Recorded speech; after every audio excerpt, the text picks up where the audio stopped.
1 and start.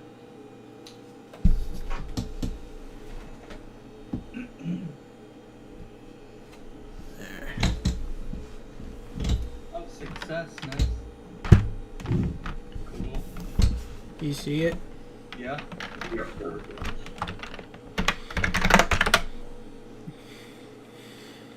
I'm 17 minutes late.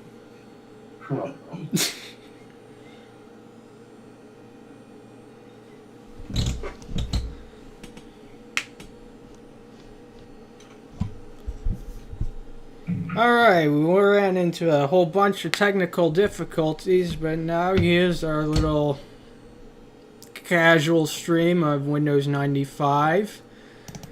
I'm gonna just be playing some video game with Voodoo 4 4500 AGP on a Windows 95 system. So Just any Windows 95 system for that matter. yeah, it's 650 megahertz Athlon K7.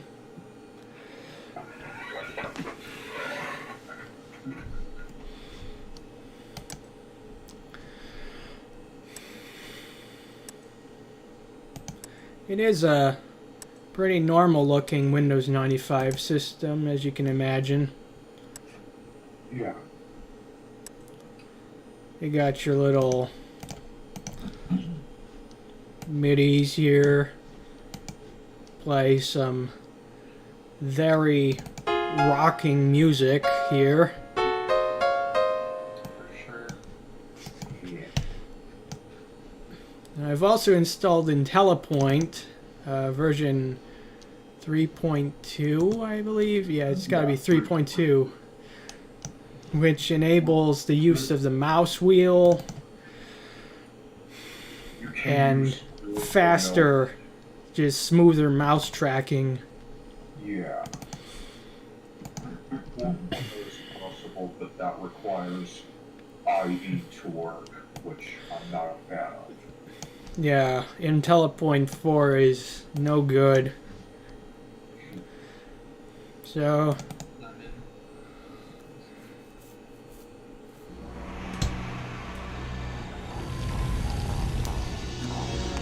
it's just running quite smoothly as ever.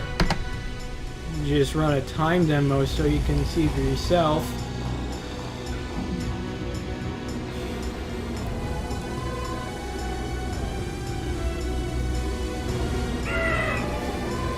Voodoo 4's performance is roughly the same as a Voodoo 3 3000, I believe. Only it has the addition of 32-bit color support in Direct 3D and some other goodies like full scene anti-aliasing. But I haven't applied those here.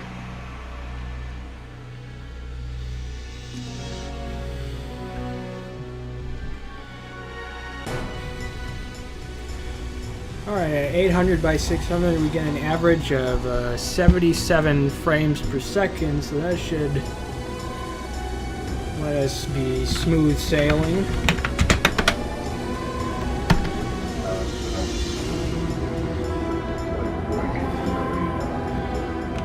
Yeah, it can do that. Although you might want a faster CPU possibly. I mean, it can run well on a Athlon of this speed, but maybe if you want to go faster, you obviously get a Voodoo 5 or something like that. I don't have any saves here, so just gotta start from scratch for like the, I don't know, was it 500th time?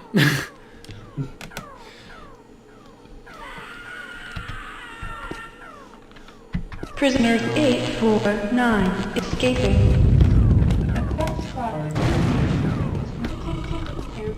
I didn't come across this secret earlier. If you can, I guess, jump here, or no, there's a switch. There's a switch you push. There's a little basement down here, and you can use the computer.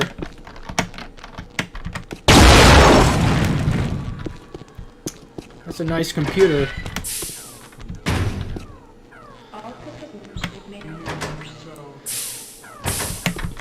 Oh, what? It's getting in the way now. Oh. These switches. It's like the door's closed and then something's in my head and...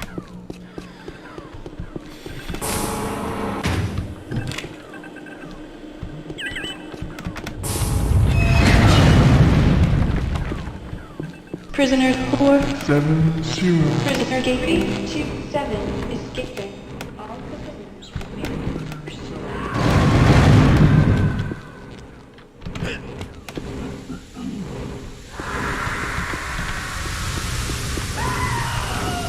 No, I don't have a public email, and I can't really just build computers for anyone. You have entered a restricted area. I have given a computer before, but it's just special exceptions.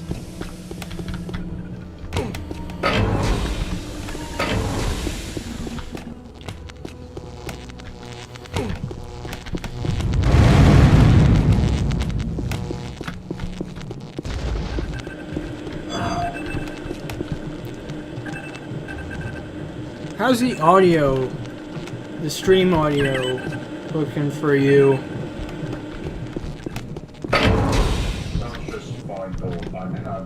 You have entered a restricted area. Yeah, the delay between our real-time conversation and the stream. Yeah, I have it set for normal latency.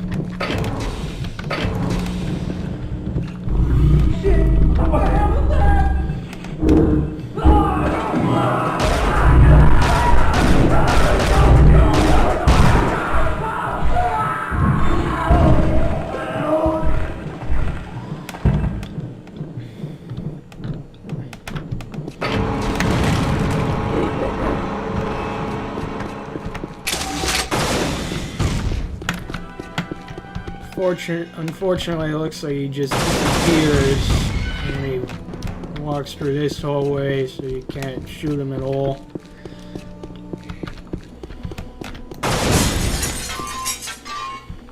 I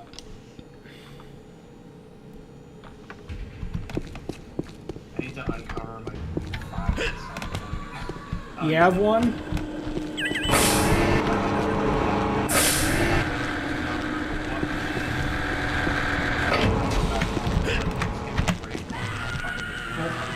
I have 2 Voodoo 5s.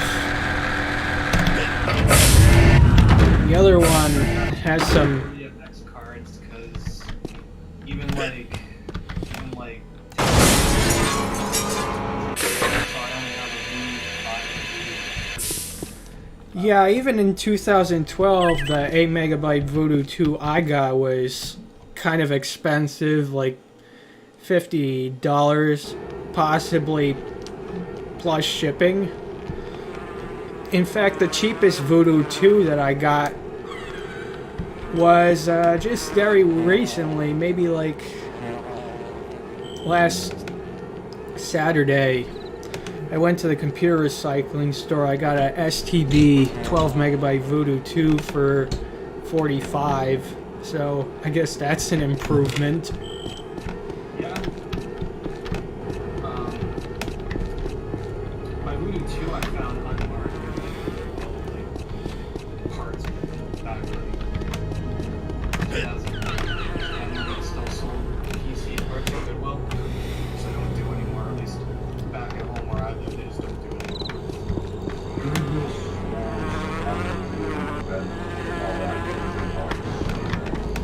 Yeah, they, like,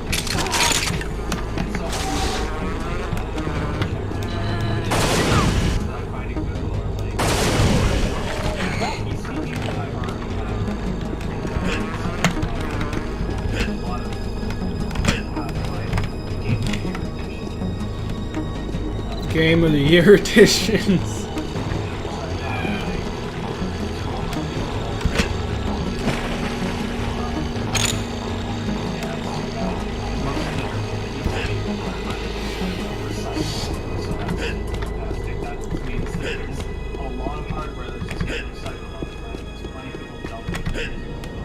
Yeah, that's goodwill, all right. Yeah, it's just an example of like a bunch of stuff that, you know, could have been sold.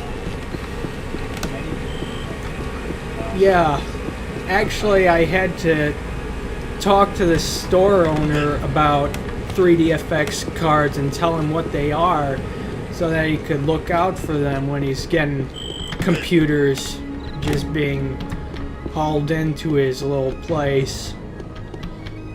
And sure enough, it does seem that he did get one of them. So he just hung on to that for me, and it works. So it's pretty nice.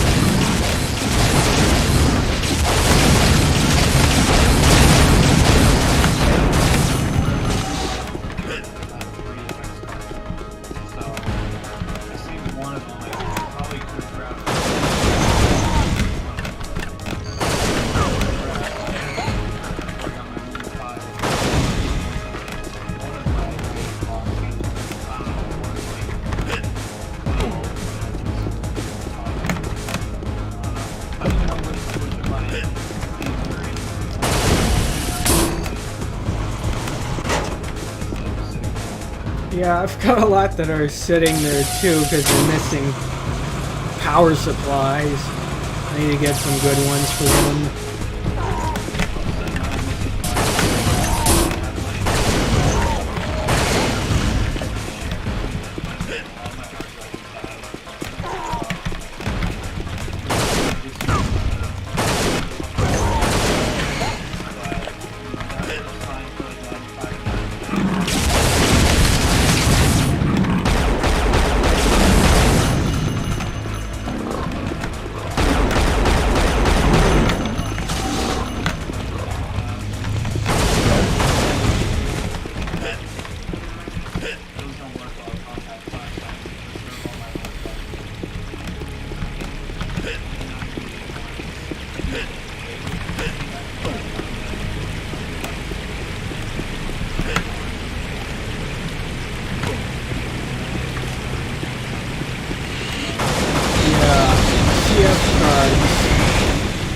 I thought they would be a nice little way to reduce the noise in my 46, but then it's like, they're just not really as good for anything beyond DOS.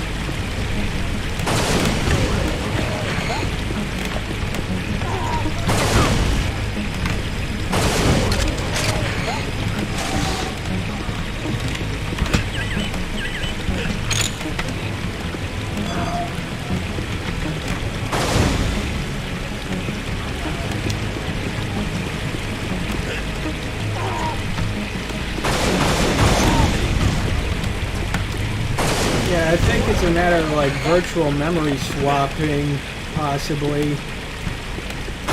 Because it has to write to the disk so often.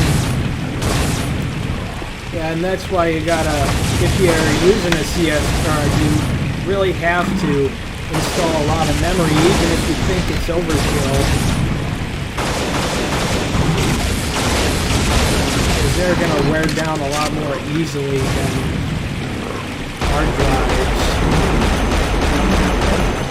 They're more so designed for, well, I guess they are used in embedded systems, but first thing that comes to mind is like digital cameras.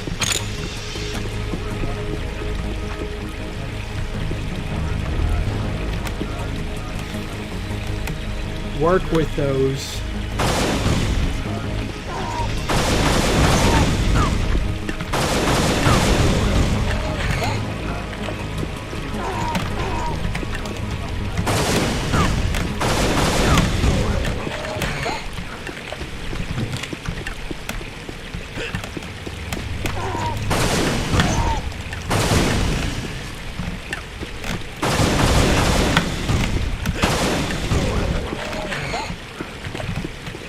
but I don't really use CF cards in any of my systems at all anymore.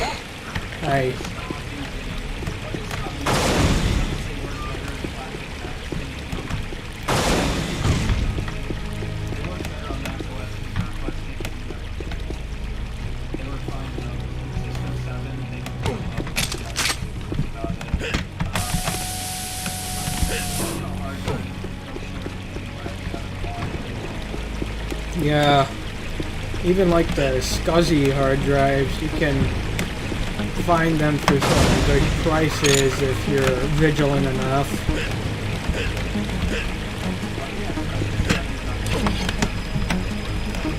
Yeah.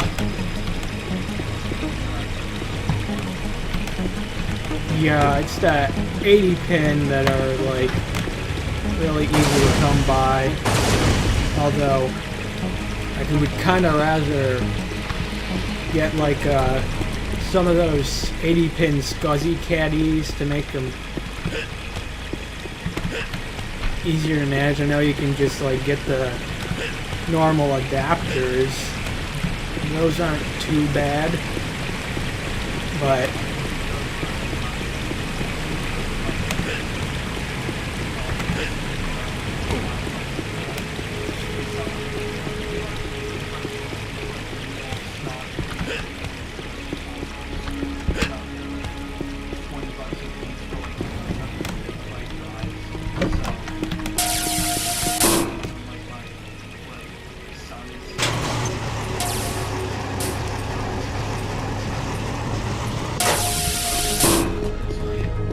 I've got a handful of SCSI cards for PCs.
So, I wanted to bring up, since like the support for Windows 7 is ending in a couple months, I'm planning to migrate to a completely different operating system in hopes that software runs will be sufficient replacements for Adobe CS6. The operating system I'm looking at is a FreeBSD. I have it installed on a test system. I haven't gotten it up to a point where I have everything that I really need to use on it, but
yeah,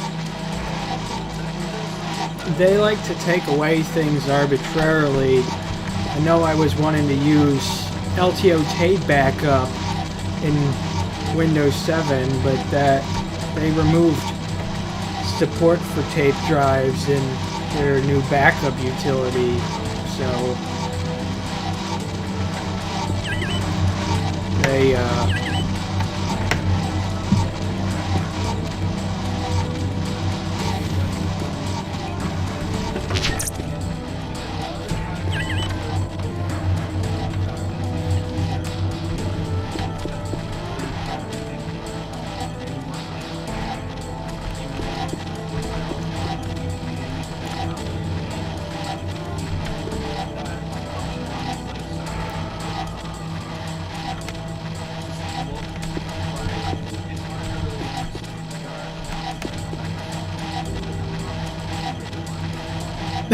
yeah, pretty much.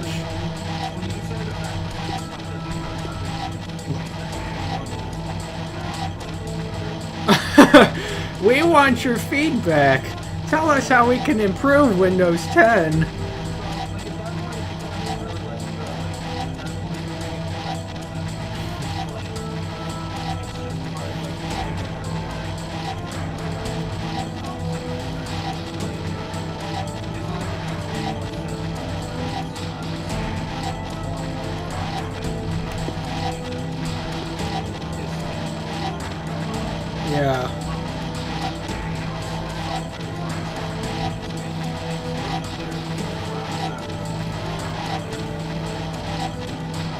Yeah, I just don't understand what is going on with technology in general.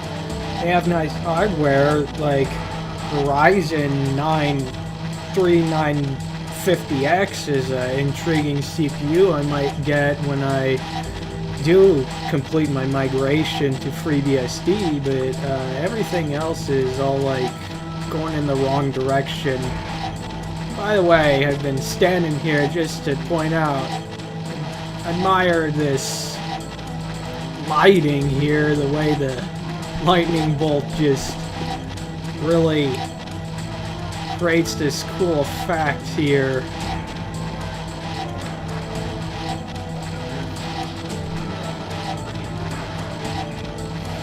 Yeah, the graphics actually still hold up very well after 21 years. They really put so much effort into this.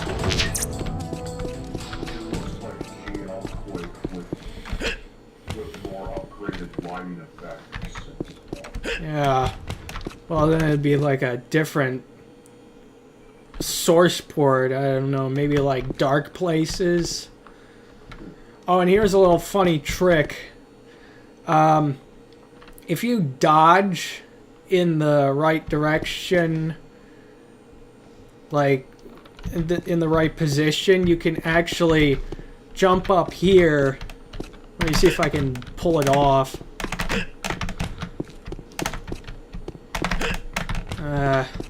It's kind of finicky. Ah, almost got it. Maybe it's like this. Yeah. So what you can do is you can just jump across these little light blocks here and just skip the entire first encounter with the scarred. I almost said scarge. Oh, nice. I just saw it on stream. Oh, that's interesting. Yeah. Nice. But I'm not gonna do that for now. Because otherwise it'll trap you and then the lights go out and, well, throw a couple of flares. On the topic of hardware games,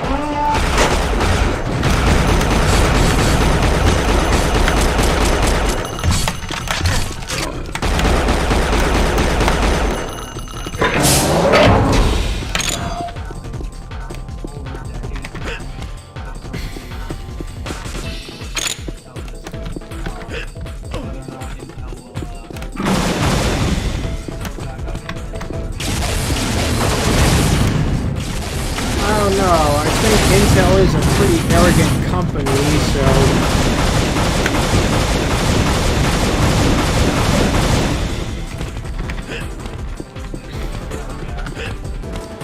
Yeah, they did manage to pull something off when they made the Core 2 Duo, which was a very good CPU.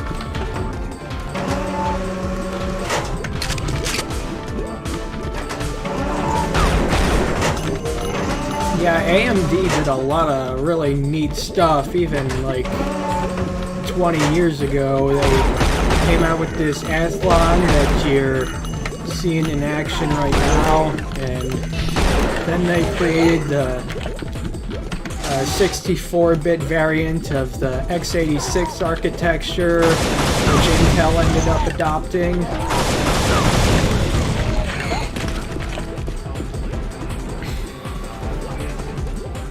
titanium.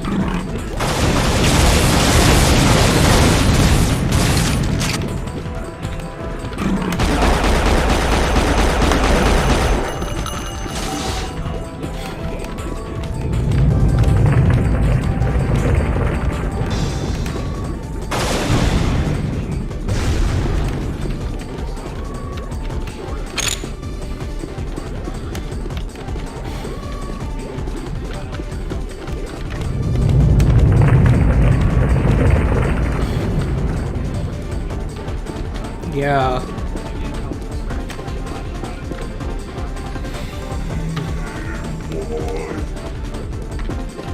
Intel's actually still manufacturing titanium processors, but that's going to stop next year. Yeah. There's not a lot of videos of titanium systems on YouTube, actually.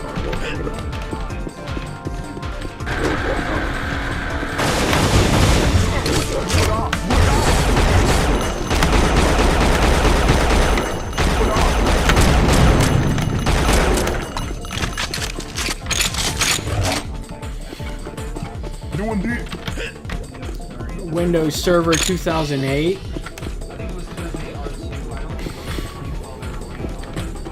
No, it didn't.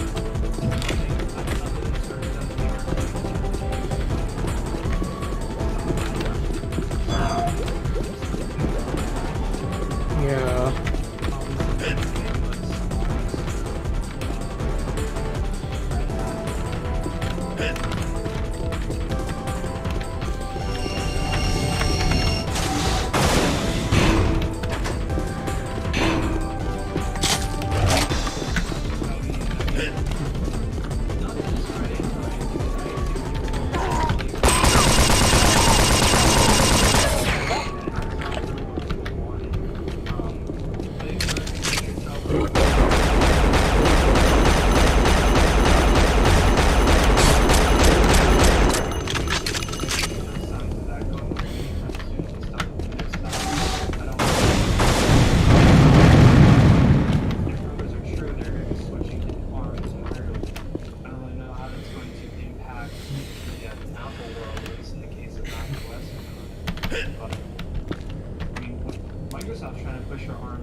Well, I mean, back when there were like rumors about Apple switching to Intel from PowerPC, they had a little secret, they had secret builds of Mac OS X for Intel, and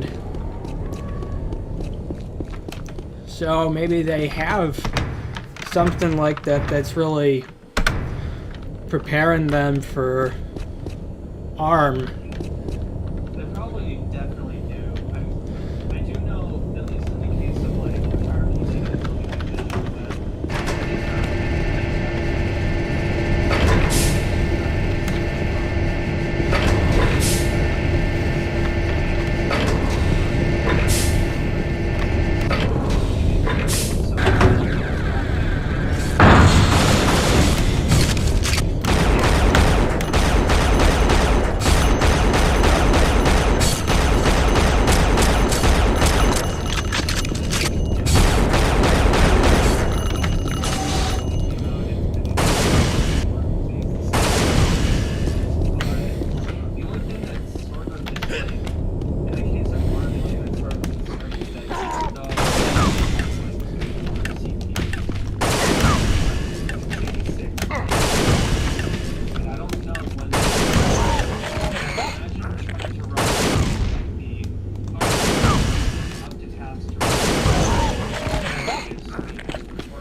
Right. Building natively for ARM, which is like, you know, if you're doing it for that to be able to be Windows already down. Yeah, it's, I guess that'd be like the polar opposite of how PowerPC Macs could run Motorola applications. I mean, apparently that must have ran very well, from what I know. The one thing that Apple did pretty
Yeah, Macs are real.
Yeah, Macs are at their strongest when they're being used for like creative software, education, and being rich. A rich luxury product. That's where they really have specialized in. And so to have a processor that ends up not running creative software very well, that could be disastrous for Apple.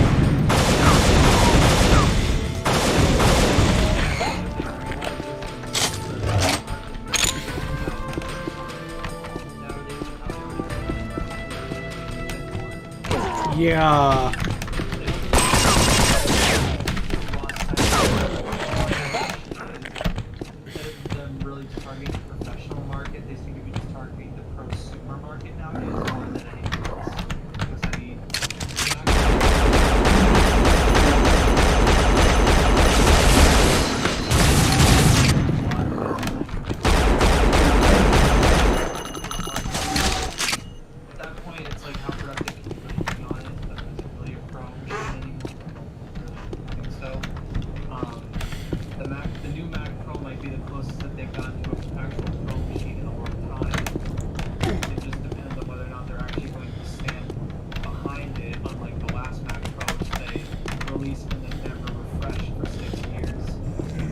Oh, yeah.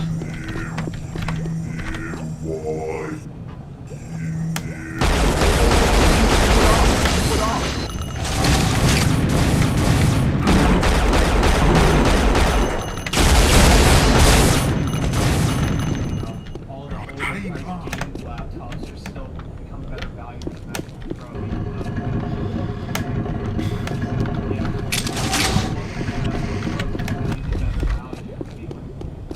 When it was like a brand new concept, like they were the better value. Like they ran because it was just as better. That's what I heard back in the day.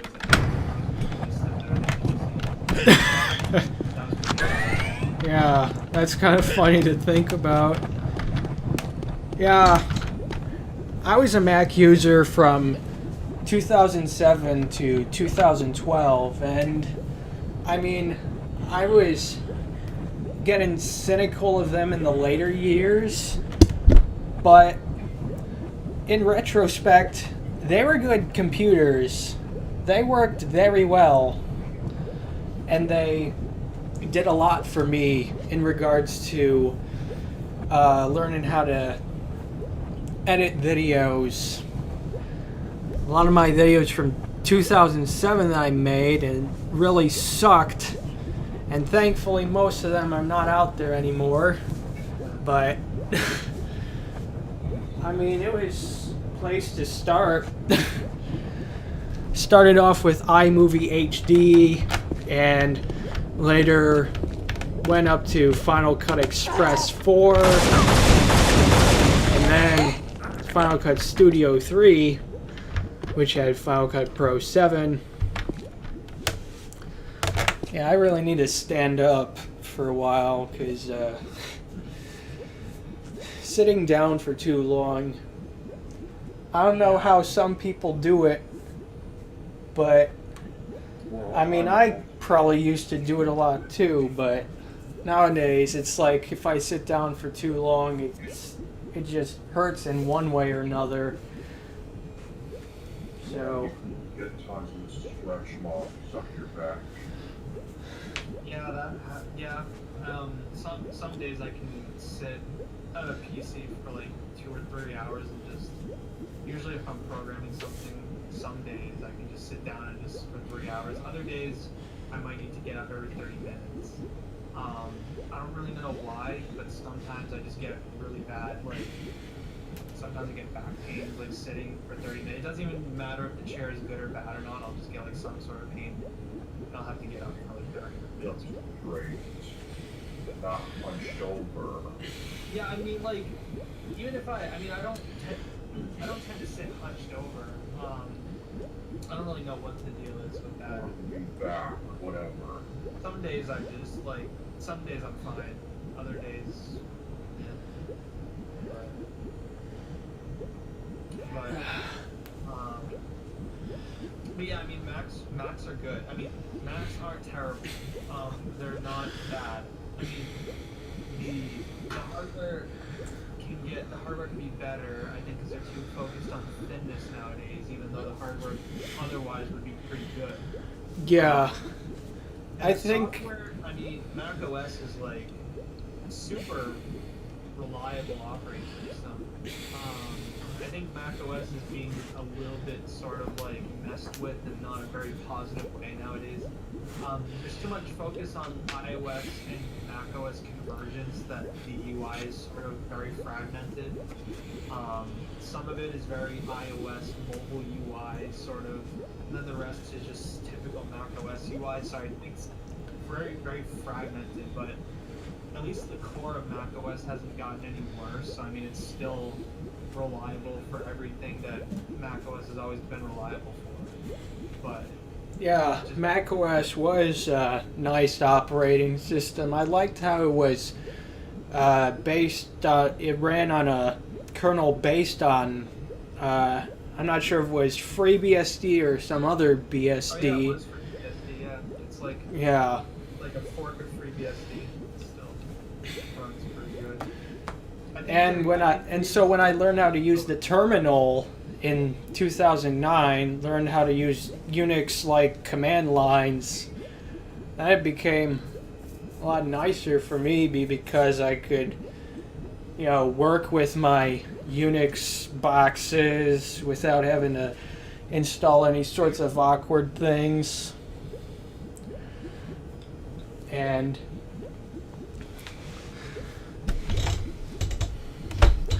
yeah, I think the problem I had with Macs in the later years is when I started building my own computers, I started to notice that Macs are kind of locked down on hardware quite a bit. That's super. Yeah, unless you got like a Mac Pro or something that's pretty modular. It's basically the only one. Yeah, even the Mac Minis, like I heard, they don't even like make the memory replaceable anymore. It's just soldered in the factory, and that's what you get when you order something.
What was it that they made fun of Vista for? Oh.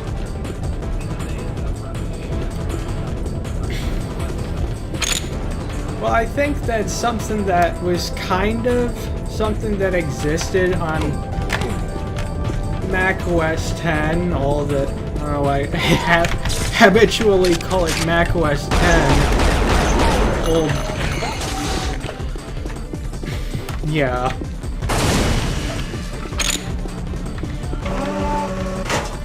But I mean user account control is more or less the equivalent of running a command through sudo in the Linux command line. So I mean, there's perhaps they went a bit too crazy with it in Vista early on, but I mean, that is what it is.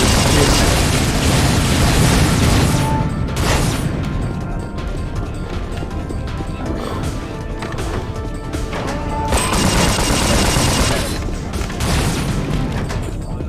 yeah, because Windows security sucked back then.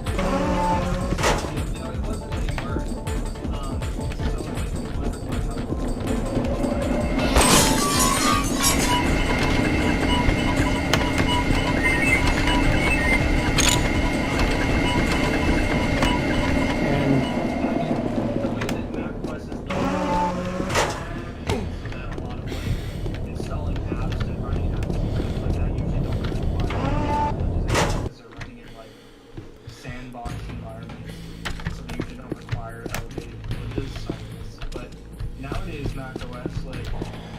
least when I tried it, it bumped the permission bump so much you have to basically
That sounds a bit excessive. I didn't even hear all of what you said, but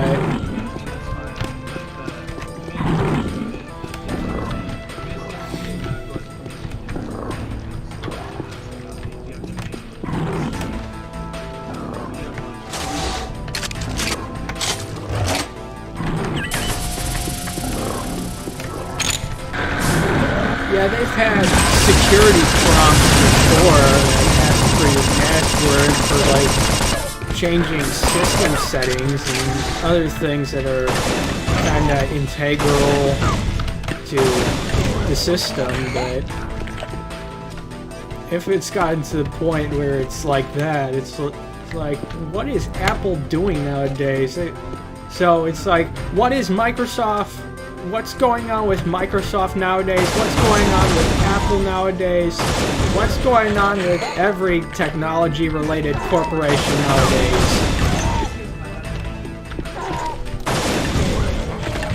Yeah. We've sort of gotten to a point where, like, I don't really think anyone, like, really knows what they're doing or what they really want to accomplish anymore. So it's kind of an awkward time for Yeah. like maybe sort of like an existential crisis of sorts, sort of like redefining who they are as people that Microsoft seems like they're trying to define themselves in a way which I don't really think they had the ability to do that, although I think it's necessary, but they seem to believe that it is. So, Yeah. Websites have the same problem too. YouTube, for instance.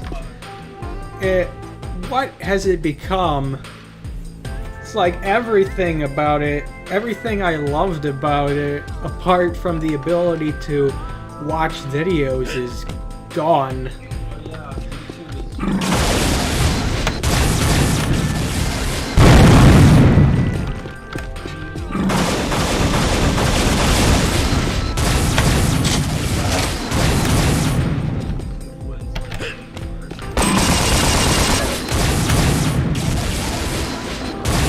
Yeah, they still have the broadcast yourself slogan.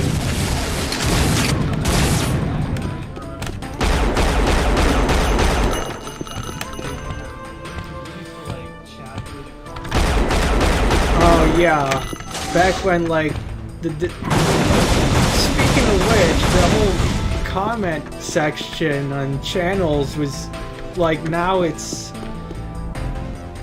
I don't know if they even want it anymore, because it's like you get 1,000 subs, you lose your discussion tab and it gets replaced with like a subpar Twitter clone.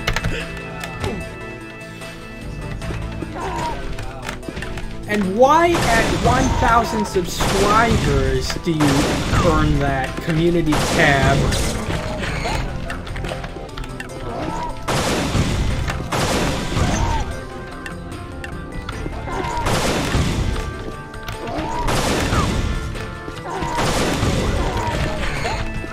Yeah, that was was a nice little feature. And video responses, they killed off annotations completely at the beginning of this year. They got rid of, what else? Yeah, private messages and channel layout customization. YouTube was awesome in 2007, and now everything is just fuck.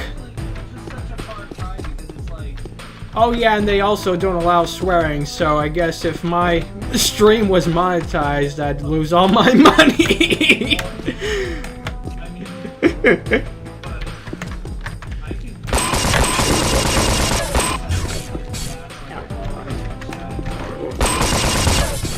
Yeah, and we...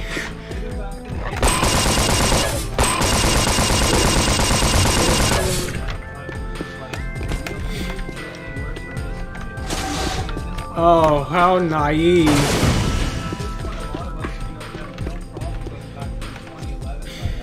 I still would rather go back to like the 2006 layout.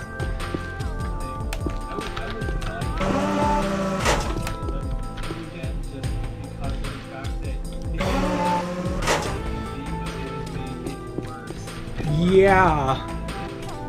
Yeah, I mean, look at the comments for the video from, they call it YouTube Spotlight now. It's YouTube Channels 2.0.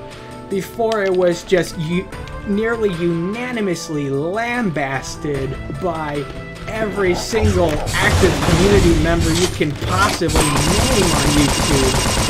And then they come back like years later. It's like, wow, I remember hating this with a passion, and now I would just kill for it.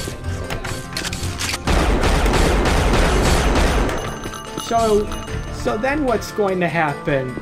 They're gonna just push this new layout that's been in beta for 20 years, and then what's gonna happen? It's gonna get worse from there in like the next 6 years.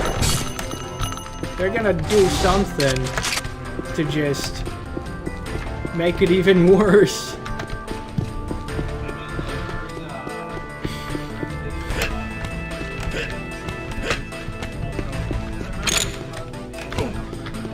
Cosmic Panda was awful. I have no nostalgia for that. I remember the time of Cosmic Panda, I think everyone, I mean, it was total garbage. Like, there's no bones about it. It was total garbage.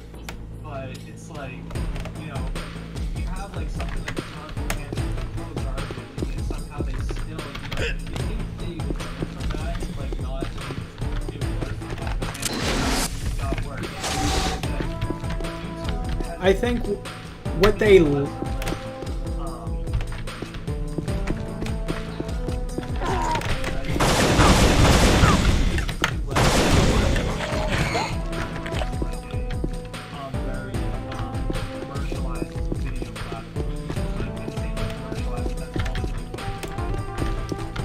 Yeah.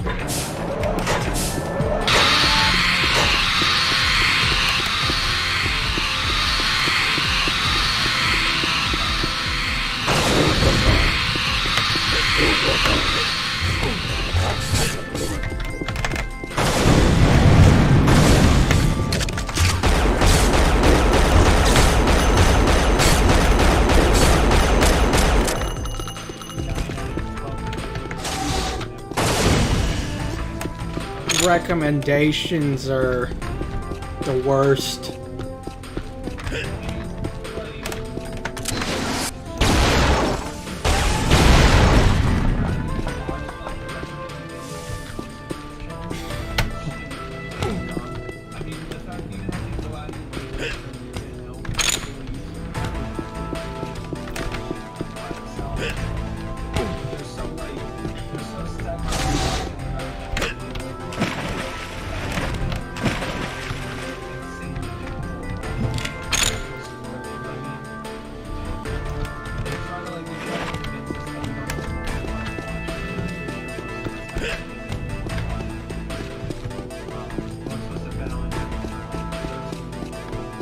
Yeah, I've watched YouTube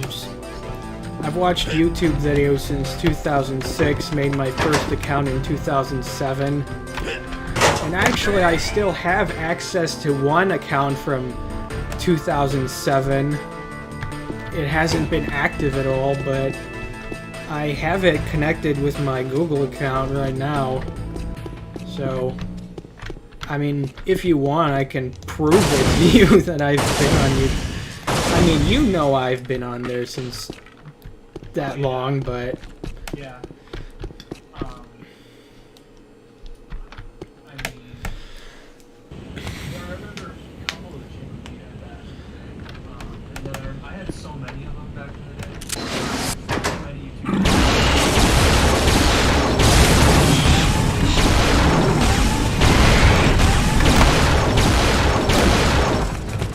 before that I had so many different YouTube accounts. Me too. They're all terrible, but you know, it's like you don't realize.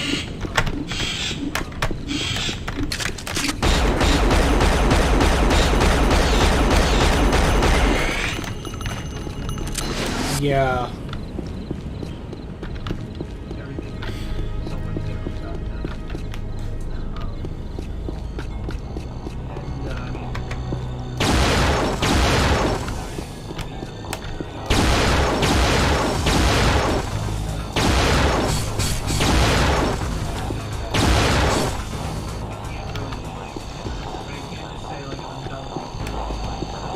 Yeah. Yeah, they pretty much just hold you captive with all these things. You just say, you want...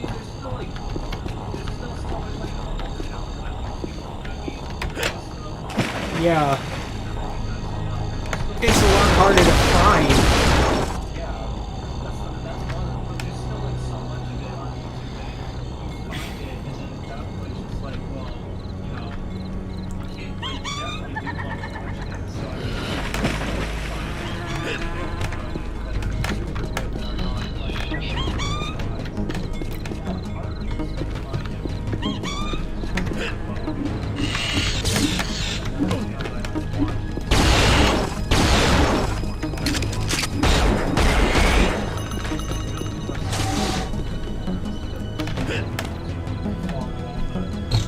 Yeah, you have to, like, I guess, follow, you have to do a lot of clickbait and...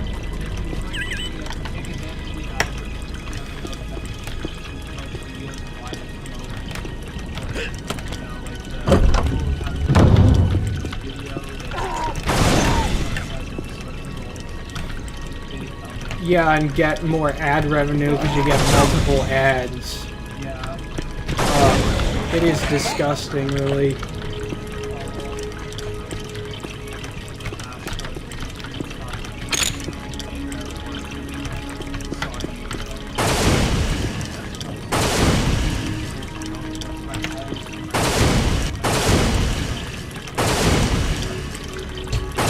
I just habitually click on, like, not interested next to each video, and I actively manage my watch history, so if there's something that I know is gonna screw up my recommendations, I remove it from the watch history, and that takes care of that.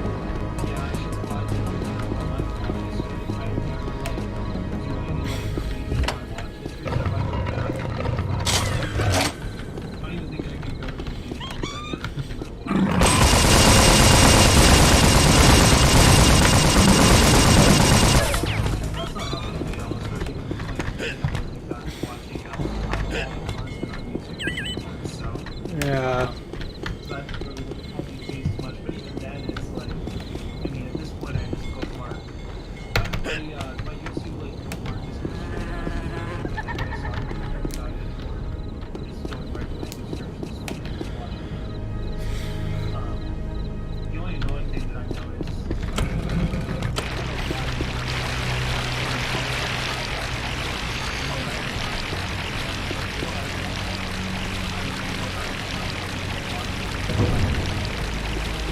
I've never had that problem for some reason.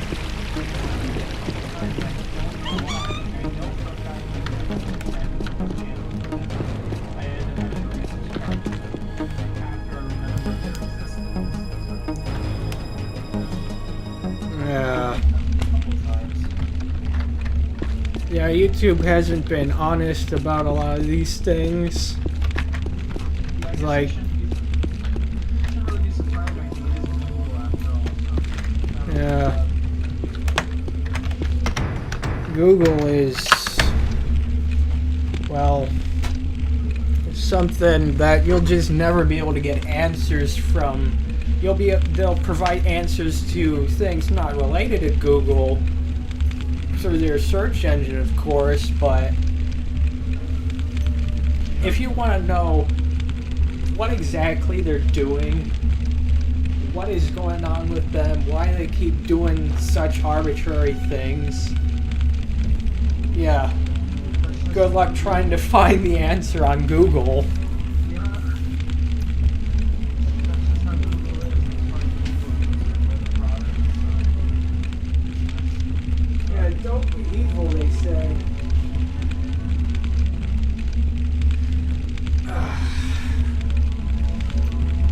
Take another stretcher.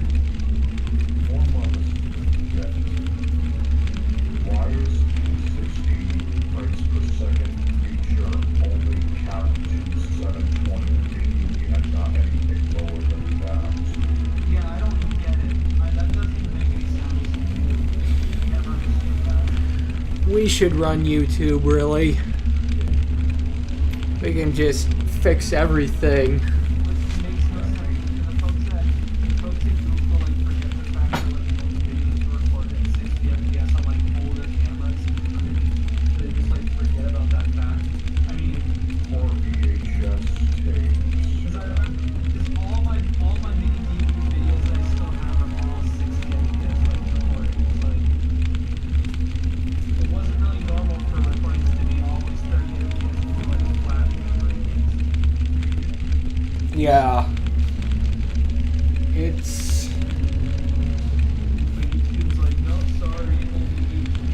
So like, you don't have to recommend that they're not HD, just 60 FPS. Yeah, that is pretty nonsensical. There's plenty of instances, actually, where 60 frames per second could be practical in video clips that are less than HD. Like, of course, VHS tapes. We've complained about that before. You know, if you want to do a VHS rip and post it on there for archival. And, of course, you know, video game footage. The older games on consoles like the NES and Genesis, they're gonna run at very low resolutions. They look good, of course, but I mean, it's not going to be anywhere close to HD unless you upscale them, like do like nearest neighbor upscaling. Encoder decreasing the bitrate from original file. Let's say, Be right back, I gotta take a few paces. so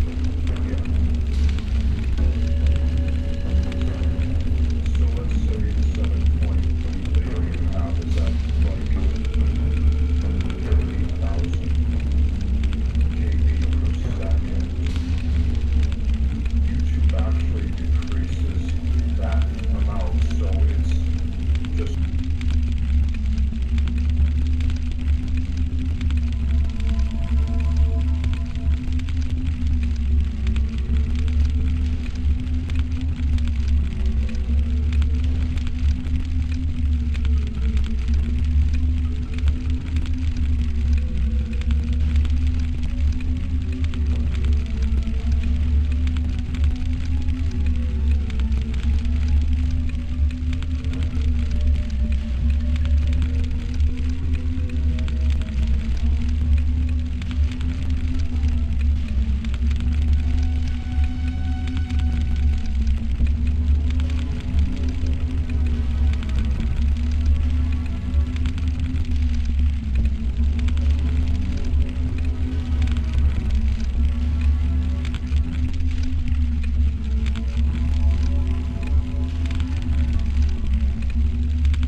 it's gonna be a few more minutes. I need to keep on walking to get my legs circulated, so yeah.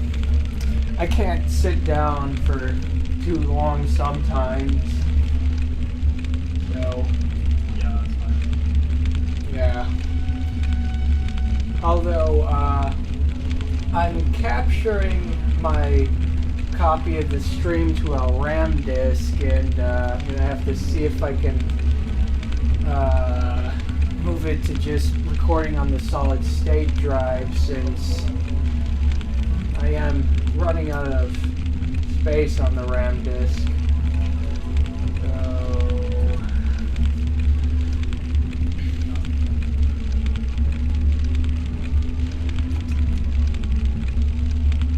I just click stop recording. I'm hoping that it won't just stop the stream. And I'll have to remember to change the path to the root of my solid state drive. So just clicking this button. Hopefully it won't stop the stream.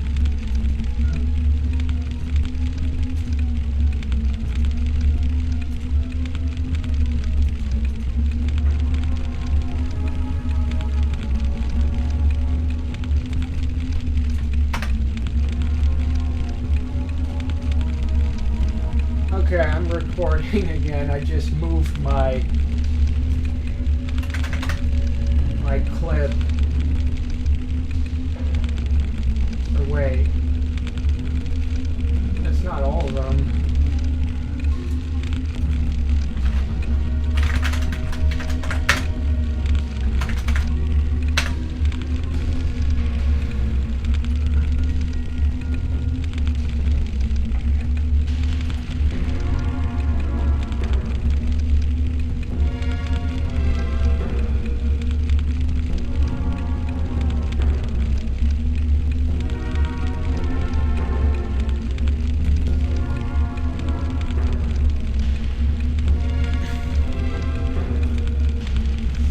Okay, that wasn't too bad. It's moved all of them. The RAM disk is all cleared out now, ready to take in more footage.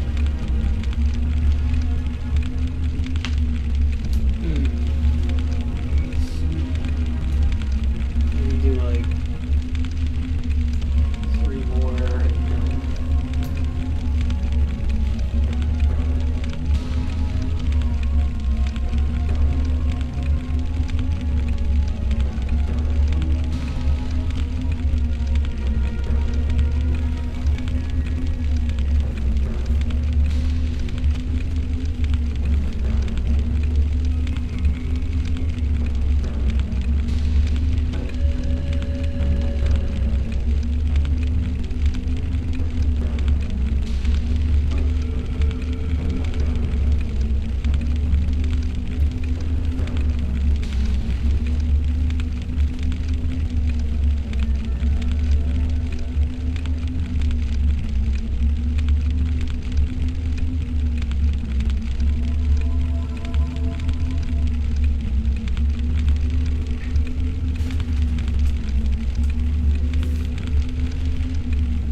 Okay, I'm ready.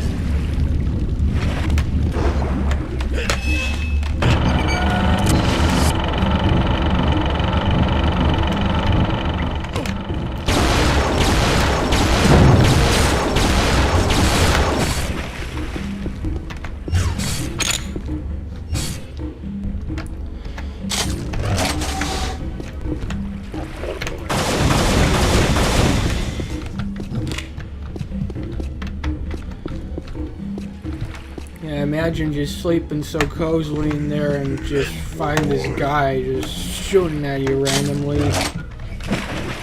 Jeez.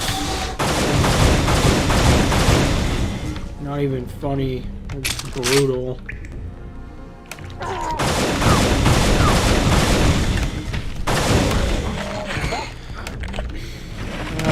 And I have a hat now. Pretty nice hat, wouldn't you say? Look at that. I can be... Man, if only there was a mirror in here so that I could just see how fabulous I look now.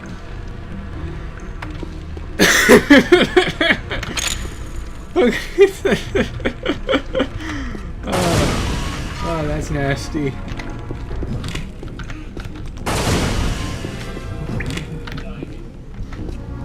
Oh, it disappeared.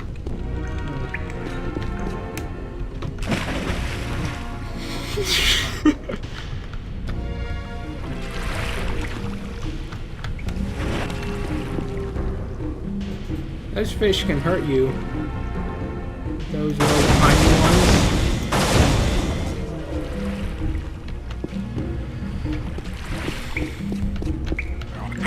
You'd think they'd be innocent enough. But it's more so your fault anyway for getting in their little cozy pond.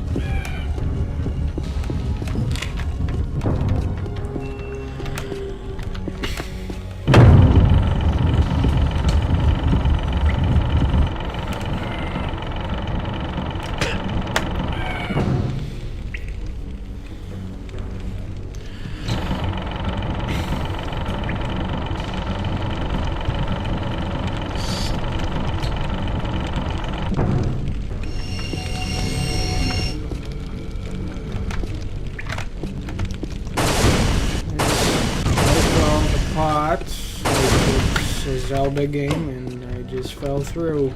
Now I have to activate this lift again.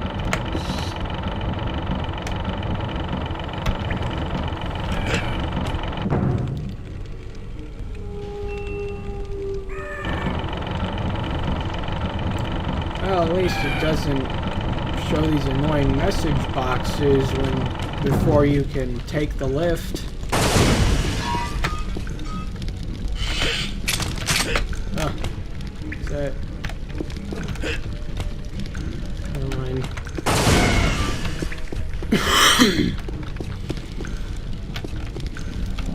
And then there's a switch right here. This is my little secret room.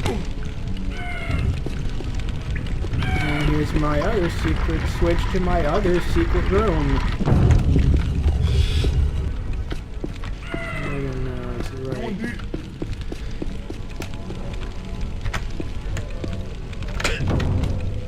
Bit of physics here. You see how that block sort of just tumbled over.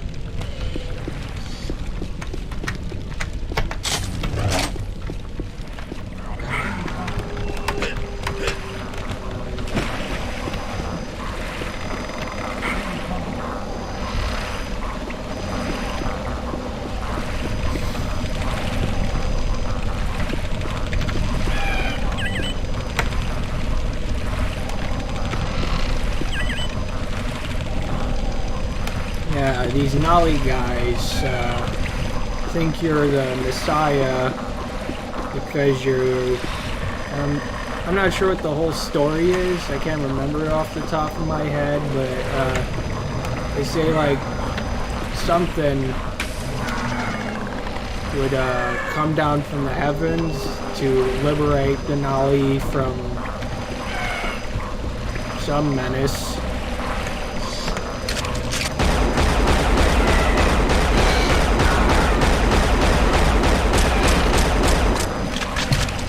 Whoa, whoa, whoa, whoa, what? What? What happened? It's in... What is going on? It's suspended in midair. Man, this game is getting really weird. I've never seen this before. First I got this little parasite thing for a hat, and now These little water serpents are just...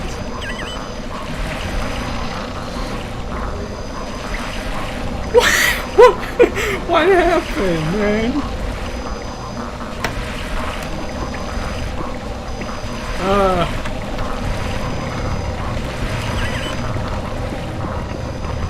And this live stream sure was worth it. Just for all these little things.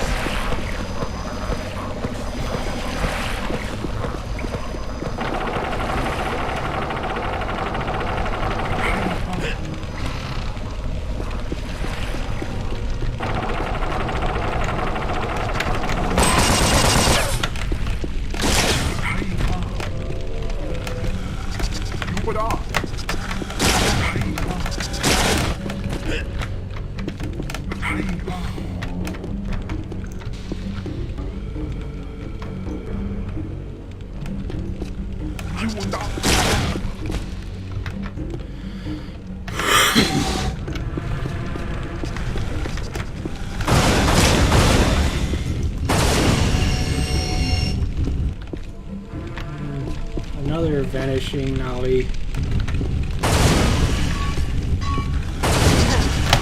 Wow! There's gnats all day long.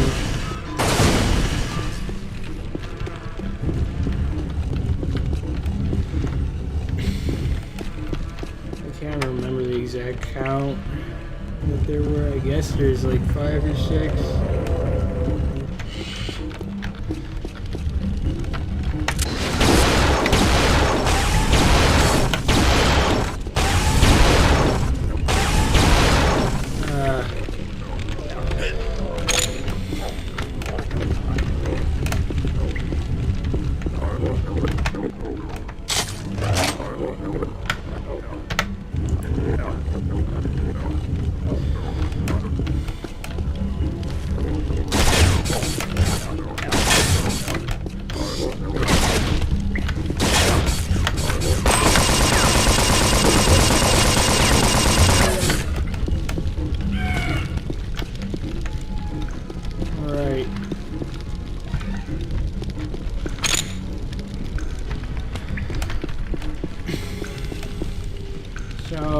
I guess this opened something over here, if I remember correctly.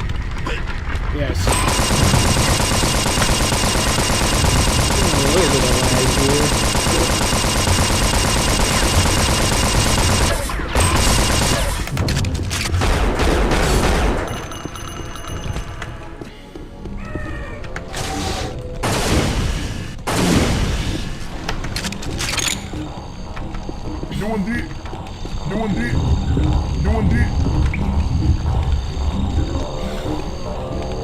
Okay. Is there a secret down here, I think? Oh, yeah. Down in... like this. A lift.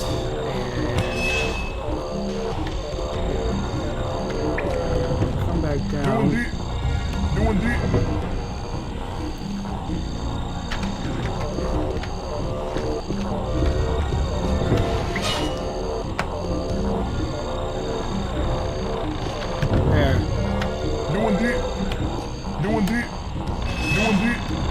I can't hear the music very well.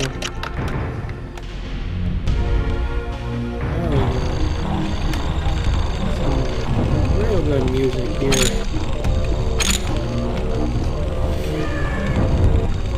Okay, there's just a bunch of, I guess, MD cores.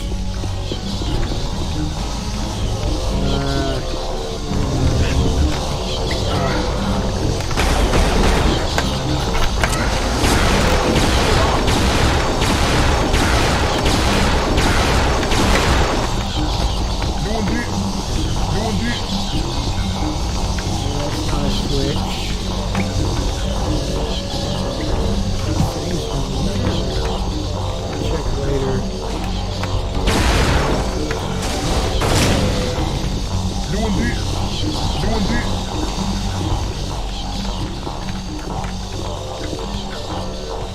this thing. I'm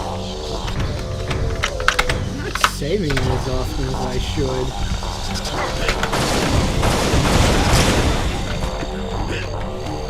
That thing right there. Can hit you. One of those little... Okay, moving on. This is... There's the switch right there.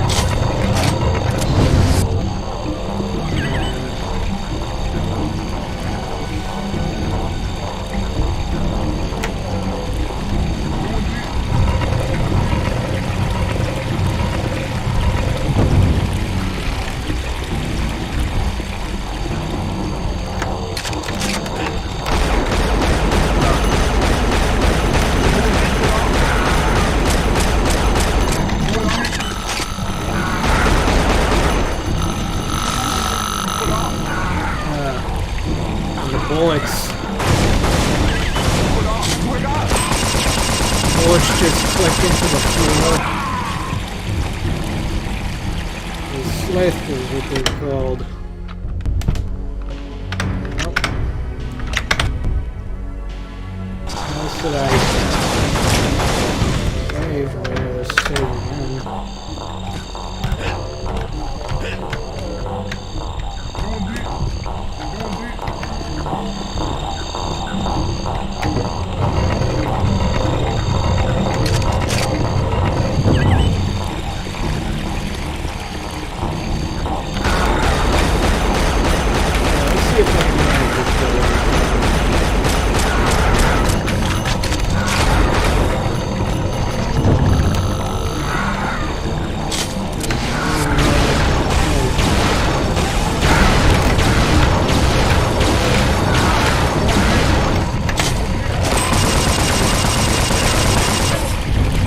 There we go.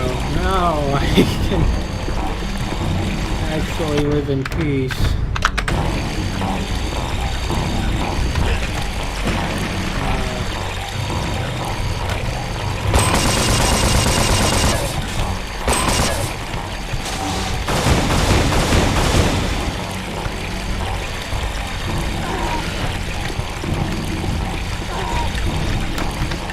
Guess we ran out of things to talk about.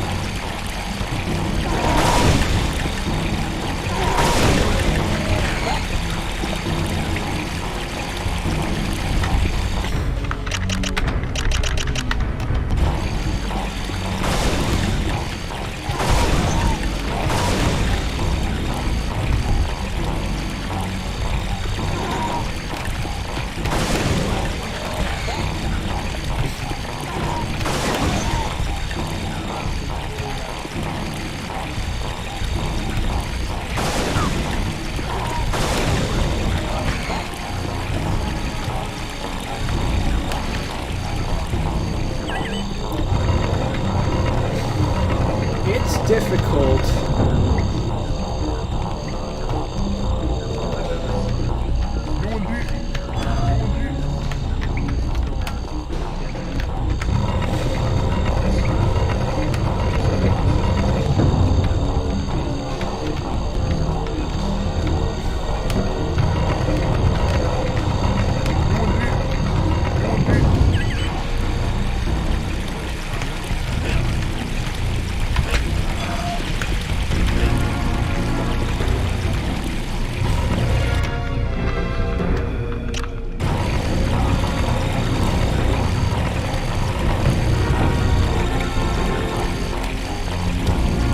Yeah, I'm considering Kaden Live.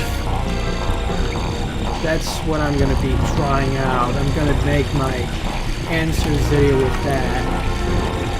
Because I know a lot of...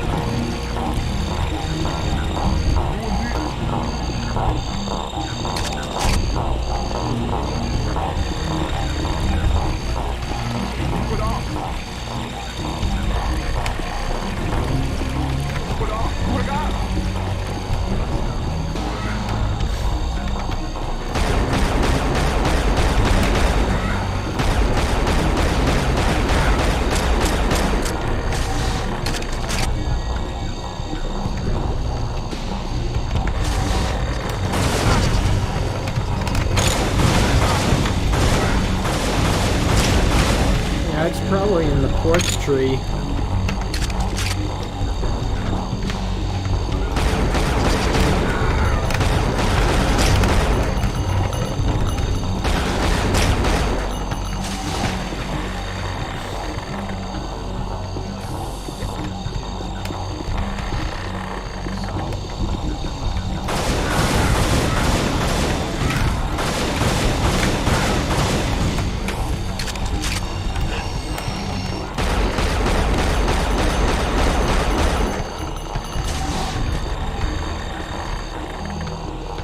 Yeah, companies are like that. Yeah.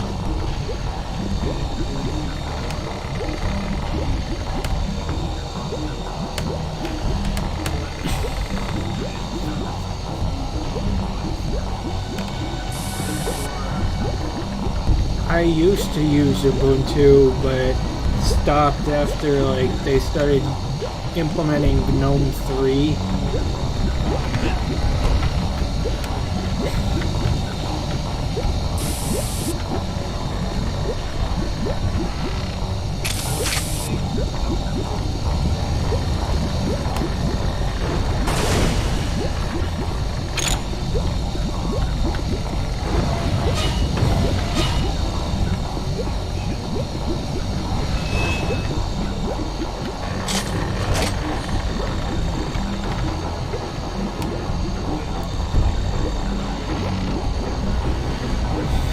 Yeah, if you want eye candy, wouldn't you just install Compiz Fusion?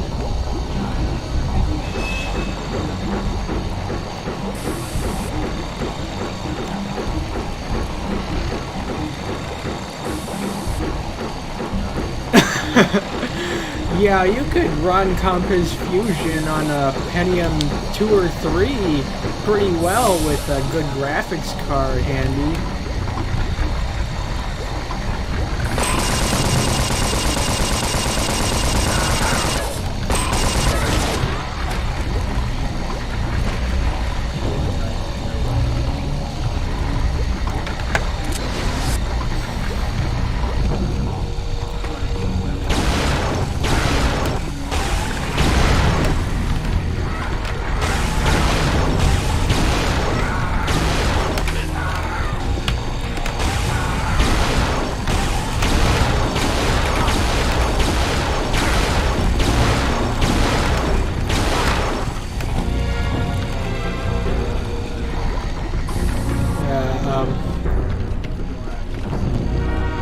I think GNOME 3 was trying to be an imitation of Mac OS in some way.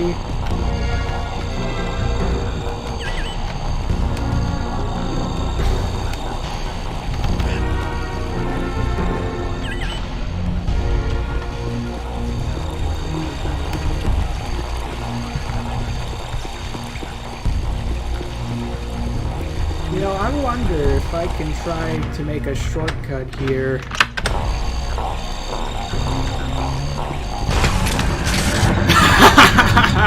Look at me, I'm so cheap. Just skip this entire thing.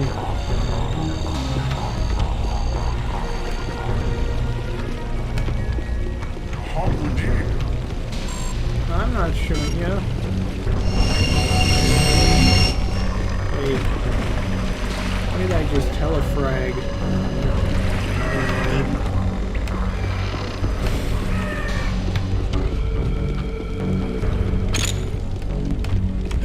Probably missed out on a whole bunch of goodies, but probably not anything too important. I mean, the next dispersion pistol upgrade isn't for a while.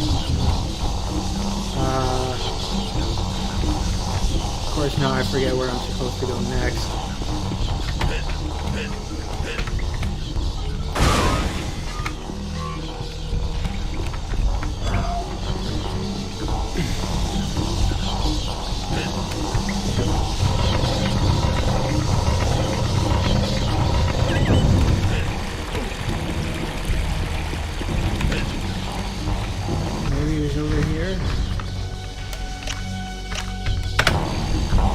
Save this second slot just just in case.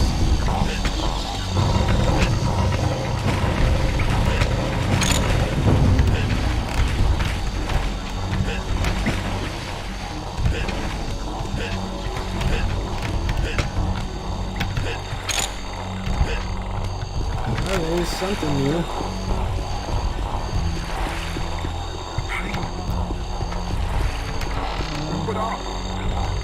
Oh.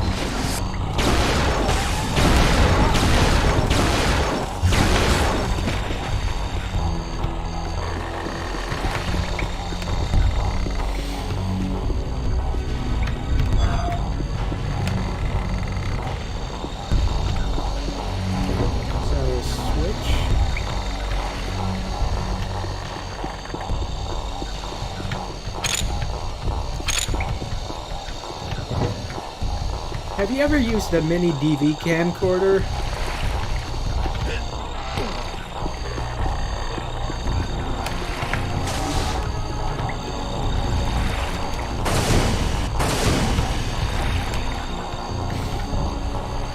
Yeah.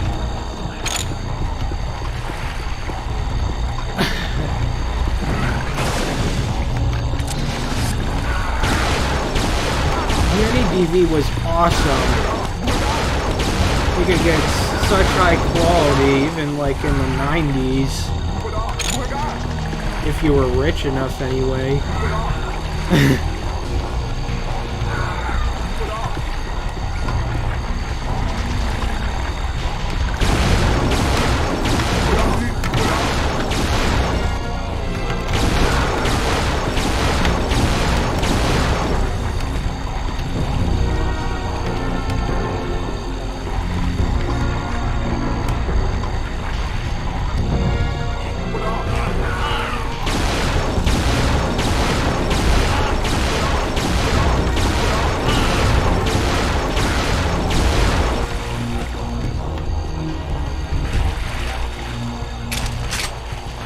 Yeah.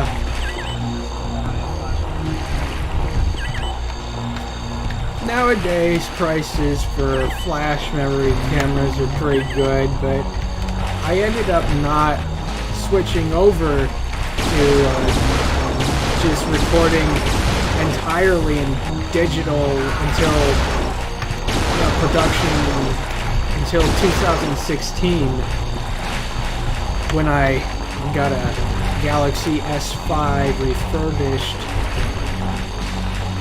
which ever since I got a real camcorder I haven't really been using much at all.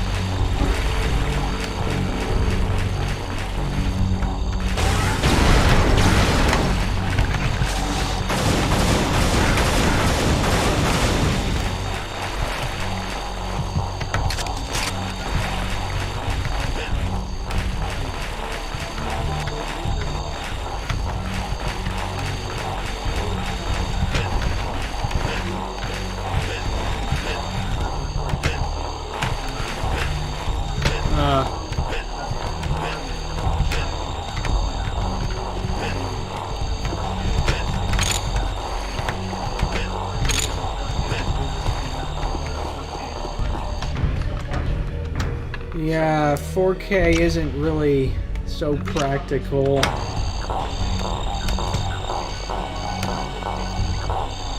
I recorded in 4K before. It's in one video where I basically just did a Windows NT 3.51 workstation, but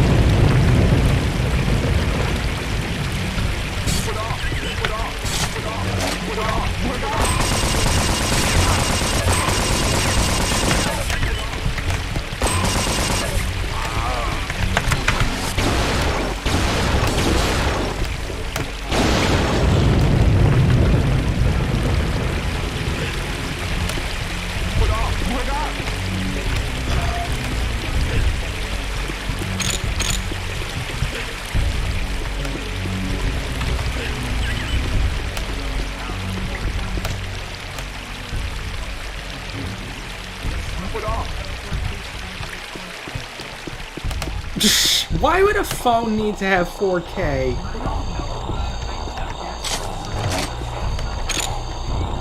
gotta make the pixels really dense, man.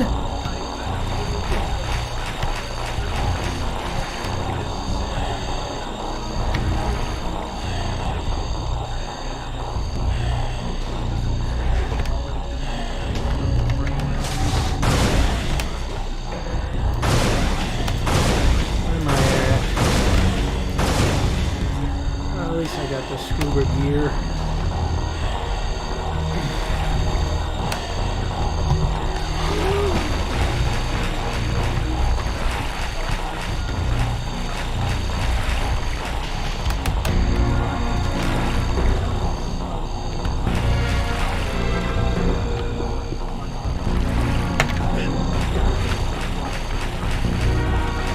Yeah, that's a nice little feature.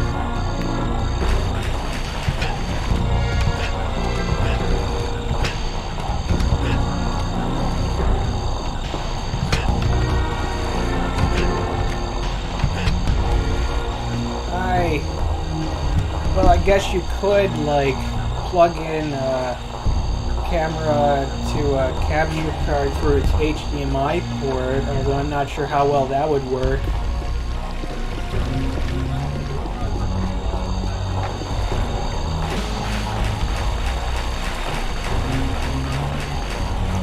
Yeah, it depends on if, like, the heads-up display gets in the way.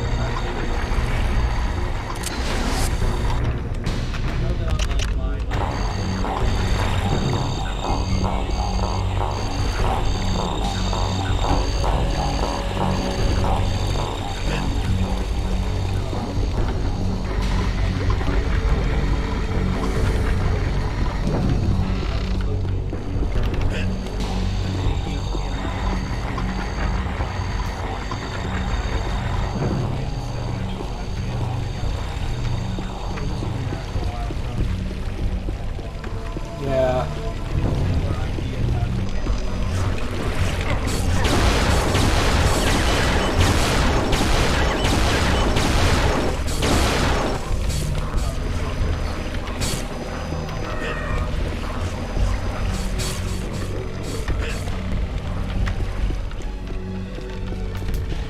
I wish I hadn't deleted a lot of raw mini DV footage that I had on my computer. I guess part of it had to do with, like, I didn't know where I'm going. But all the raw footage. Oh yeah, see that? That's the little thing. Right. I'm actually standing up right now.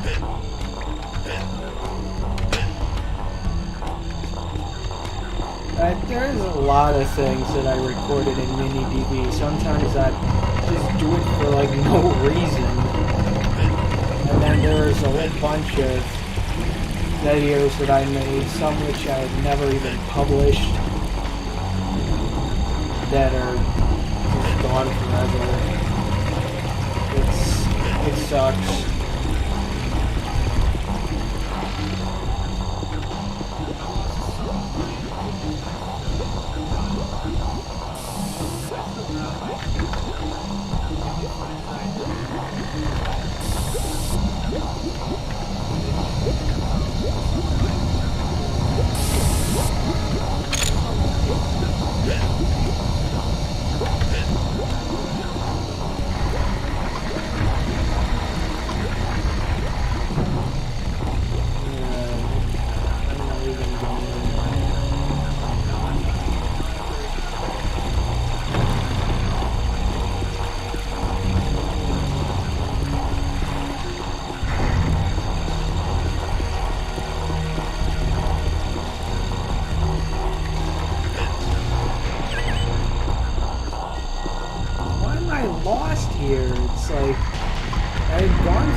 No!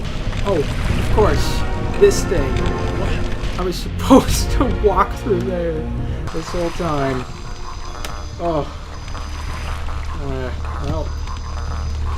That clears that up. Alright, well, just give me some more time to walk around if you've got anything to spill out of your minds.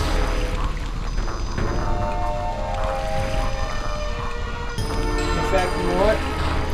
I'm just gonna force you to talk about a particular subject, if I can think of one.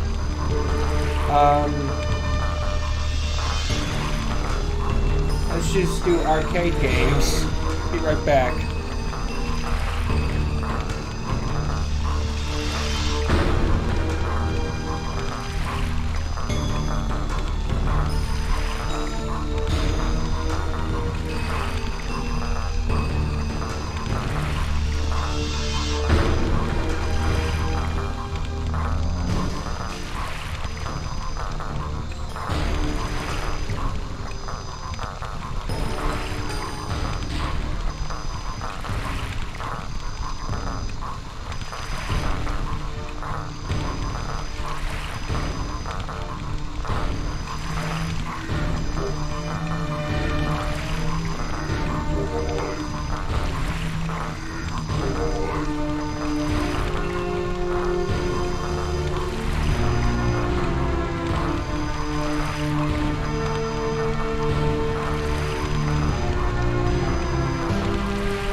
What did I miss?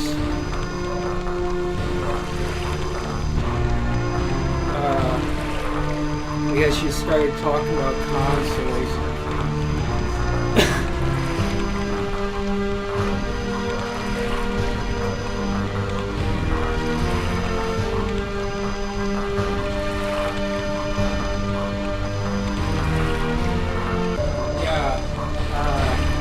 The Dave & Buster's near me only has like ticket redemption garbage.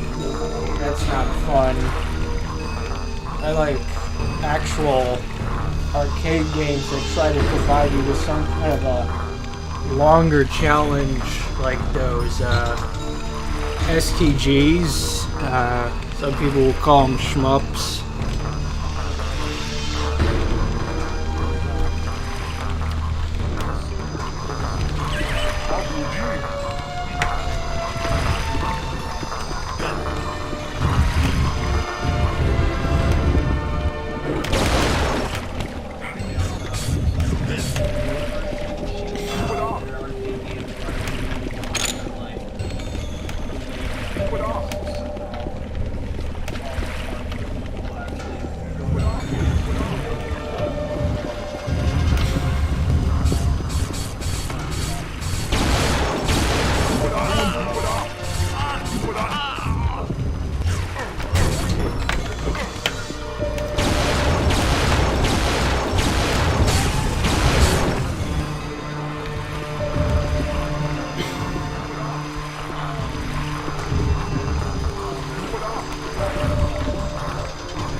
My favorite STGs is the Darius series. Some people pronounce it Darius or Darius, but apparently kind of ambiguous as to how it's pronounced, even though the katakana is there, just black and white.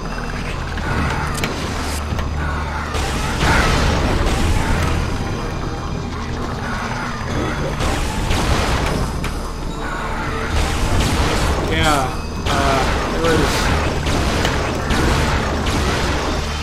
was the first one, and well, the second one too. They had these triple monitor arcade cabinets, really nice, and then with Darius Gaiden, they switched to a single screen cabinet that could be put in any conventional candy machine. I guess that's what they call them. I don't remember the exact terminology, but had some of the coolest sprite animations that you could find pretty much anywhere. It's a very solid 2D shooter. Perhaps my favorite is actually G Darius. Kind of a choppy and with inconsistent frame rates, being an early Polygon arcade game, but I still listen to the soundtrack album,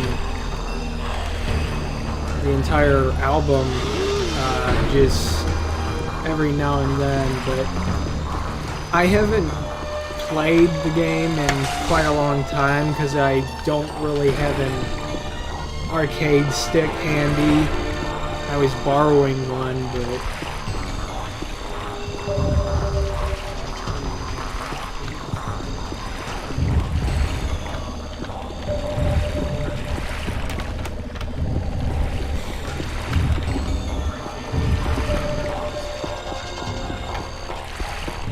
keyboard?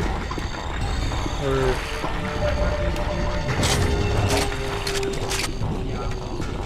yeah, keyboard is kind of uncomfortable.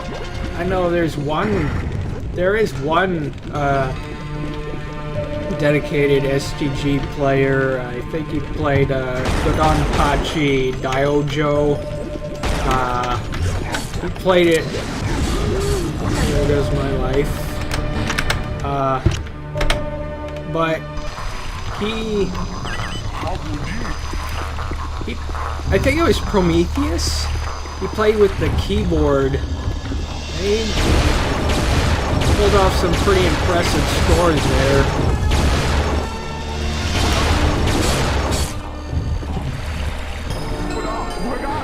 Dodonpachi? Yeah.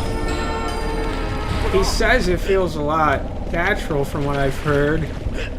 Like, he's just a lot more comfortable with it or something.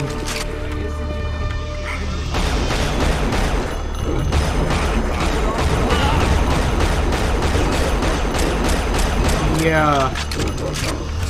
Really, I think the best way to play him was with an arcade stick, because they're just designed for that. What else can I say?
Aren't there more games like Unreal, like with all the advanced artificial intelligence and just the way it's so well crafted? Feels like there's just absolutely nothing other than maybe older examples like Gimmick, and that's a completely different game.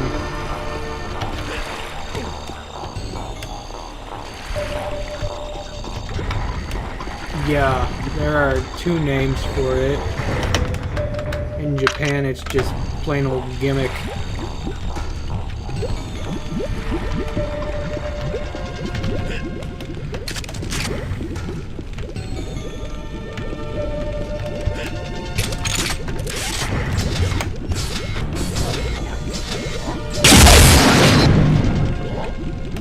Where should I go?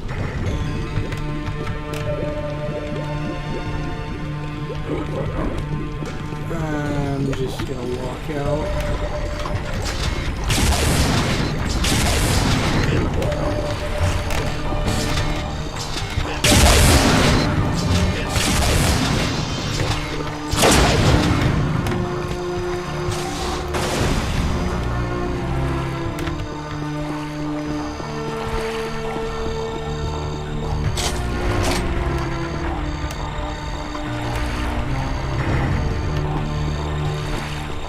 Already been in that room, but I suppose I can pick up a few more rockets.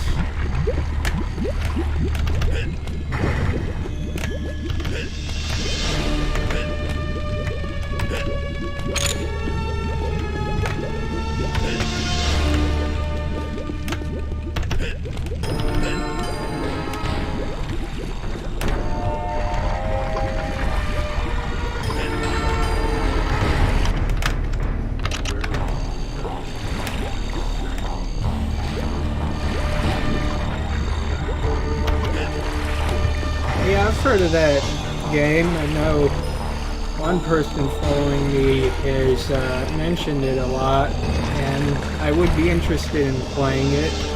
So I guess it's just a matter of time when I do get around to that.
Acorn.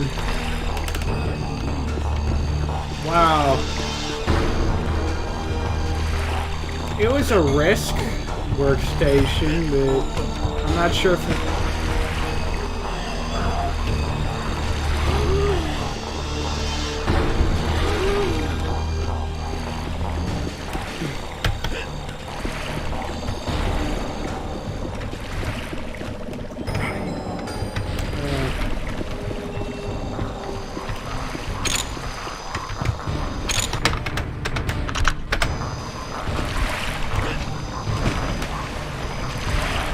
You see, Windows 95 is still chugging along with this game all just fine.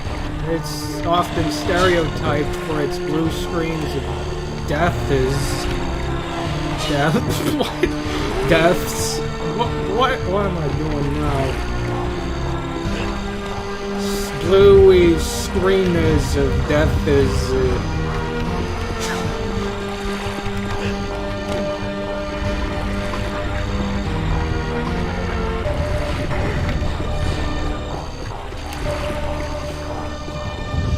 Well,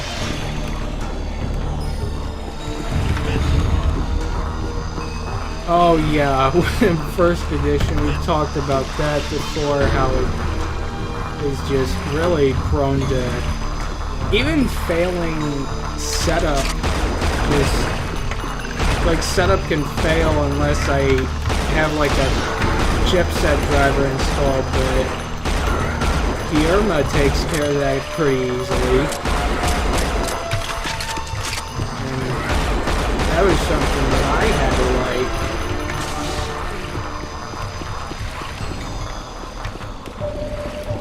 write. Actually, I'm using one of my own little self-crafted versions of Windows 95. I can bring it up here. This is oh shit.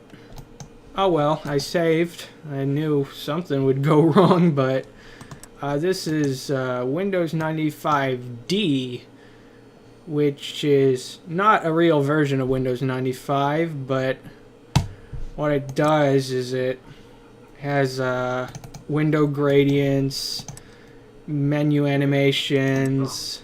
We found out that was possible by backporting some Microsoft Memphis files. Yeah, specifically some system files from Memphis 1387. This guy had found out about the gradient title bars, Blue Horizon.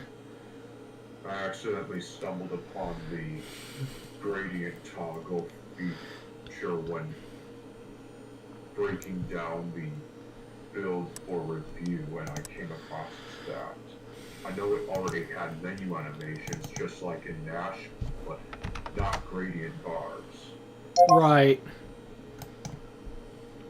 And what it also does is it backports to some other things from Memphis and Windows 98 even. load up, well, I don't have that installed, but you can... So it's kind of like the inverse 98 Lite. So this, I haven't actually tried this yet, but this new version of Hyperterminal has support for connecting through Telnet, the one from Windows 98.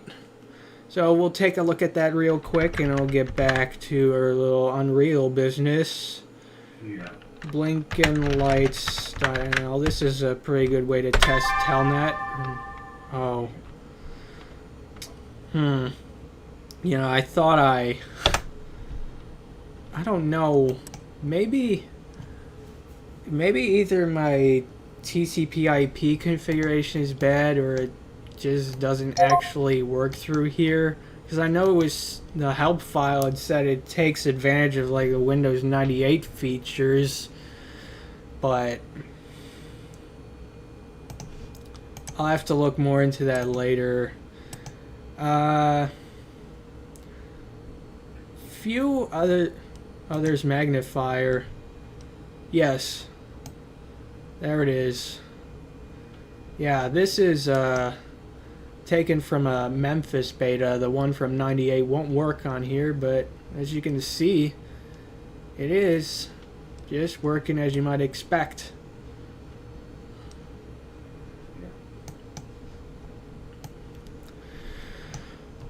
And of course, I've integrated the plus tab into here, so if you like load it, it'll install automatically if you use my Windows 95 CD, which I haven't put out at all, but I don't know. We'll see how to work it out. And also, it includes a memory patch and CPU fix with using some patch files from Rudolph Lowe. Yeah.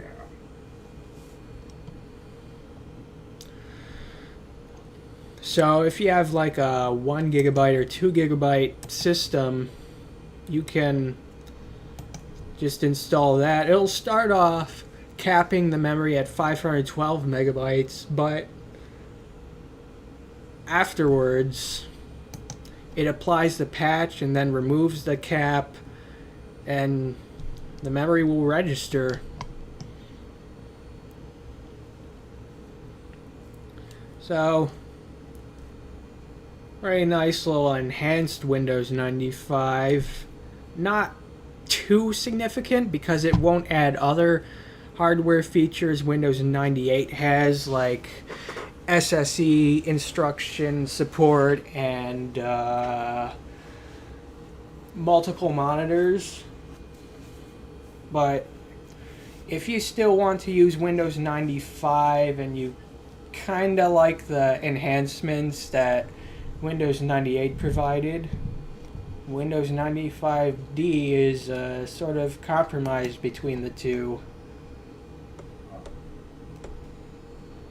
Almost a reverse 98 Lite, but not quite, because it doesn't do everything. Yeah.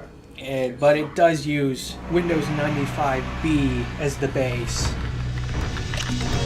as opposed to stripping away a bunch of extra bloatwares from 98 to give you a 95-like experience.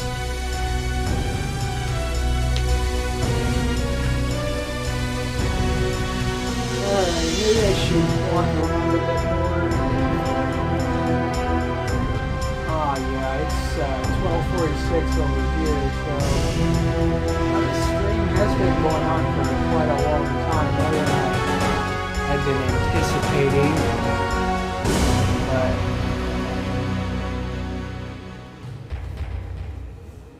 yeah, I don't really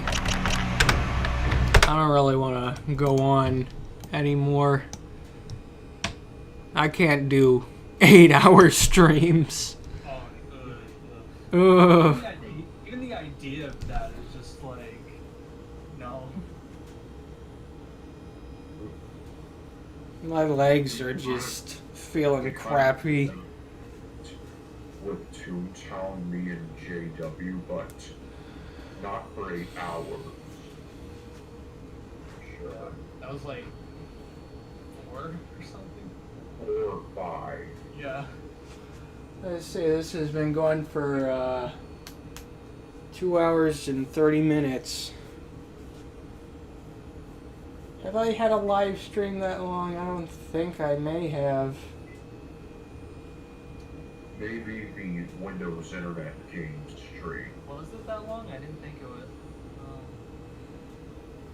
I thought that one was like an hour and a half or something. Yeah, that's maybe an hour and a half. Yeah, an hour and 27. So this is like pretty long stream here, 2 hours and 30. Yeah, nearly 2 hours 45 minutes. It's like a record. Yeah, I've made long videos on here before that weren't live streams. There was Memphis and computer, where I just mumbled about on building a Pentium 2 computer in an industrial rack chassis for like 2 hours, mainly just to kind of mock how long and dragged out a lot of computer videos are. They just get stuck on one point and can't move on to the next.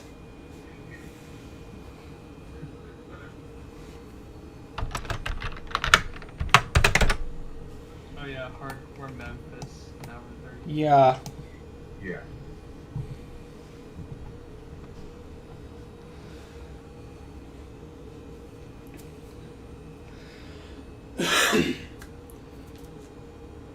One OpenG. got to try out backporting gradient bars and menu animations into NT4, presumably from a really early NT5 builds.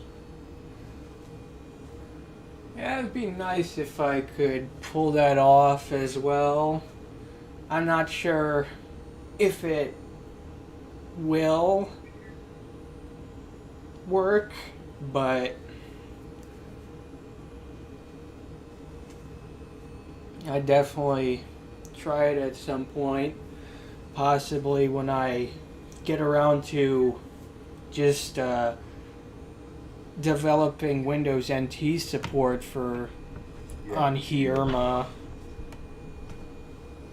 I haven't actually worked on that project in quite some time. I know I said I was gonna work on it more, but now I'm just trying to focus on migration.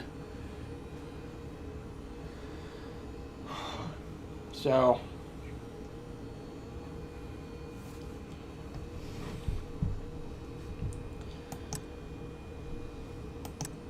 trying to think if there's anything else I can squeeze in. Probably not.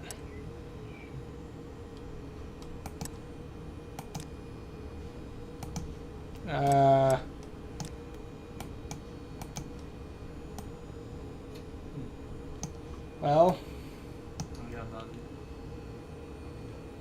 doesn't use that much of the CPU, I guess.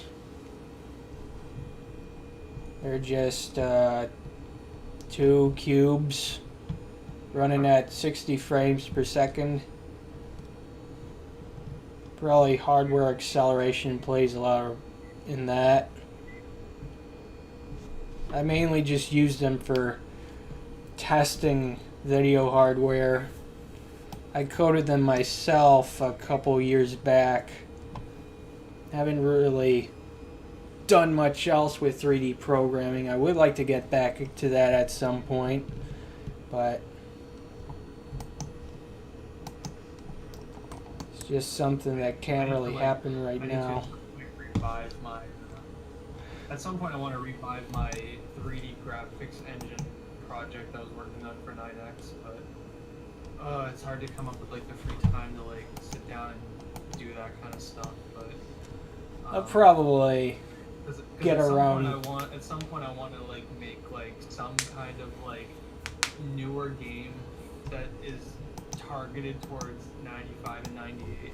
But yeah, I want to make a game for MS-DOS and Windows 9X and NT as well. I'd probably aim it towards the Pentium 100 to 166 systems as a baseline.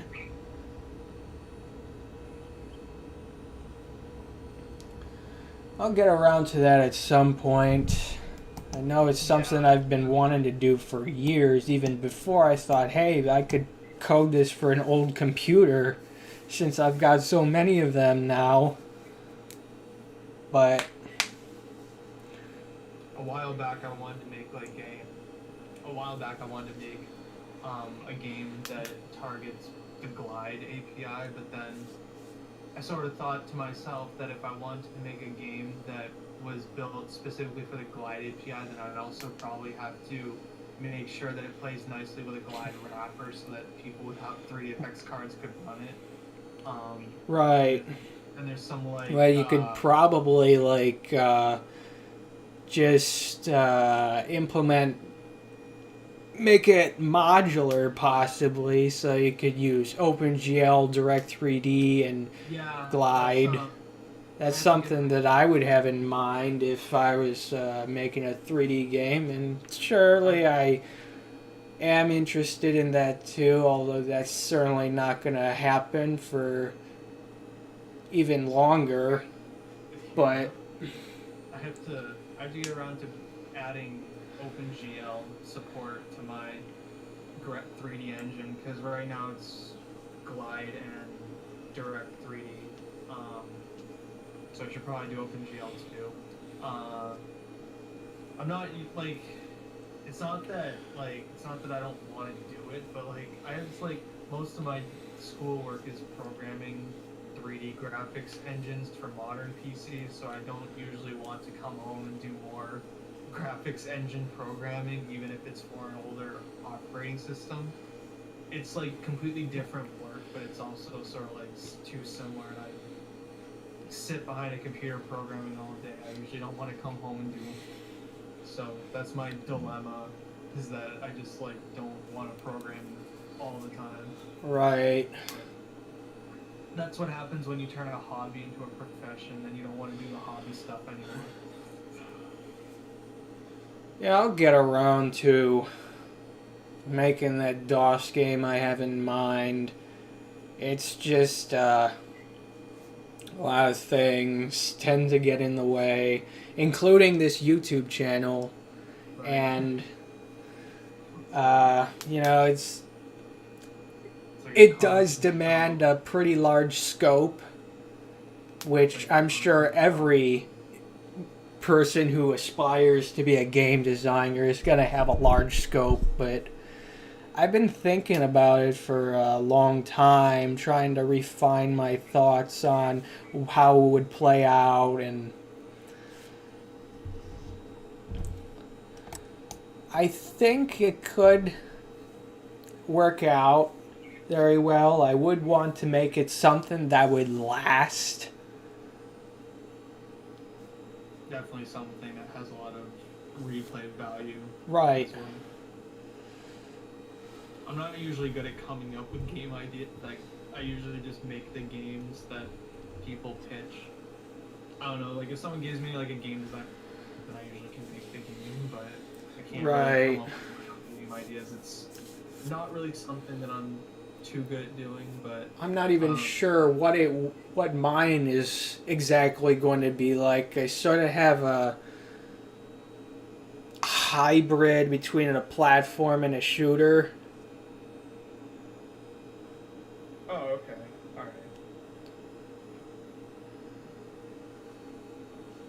Alright. Probably gonna have to come up with a lot more sorts of things that would make it stand out. I probably got more, but either I can't name them off the top of my head, or I don't really want to disclose the details because it is more just secret right now. So anyway, I should probably just stop the stream by now. Yeah. It's like approaching 3 hours. Yeah, almost. A little over 2.5, but not 3. Right. So anyway, it's I was thinking this would just be like 15 minutes, but it ended up being the longest thing that I did. Jeez. Alright. See ya.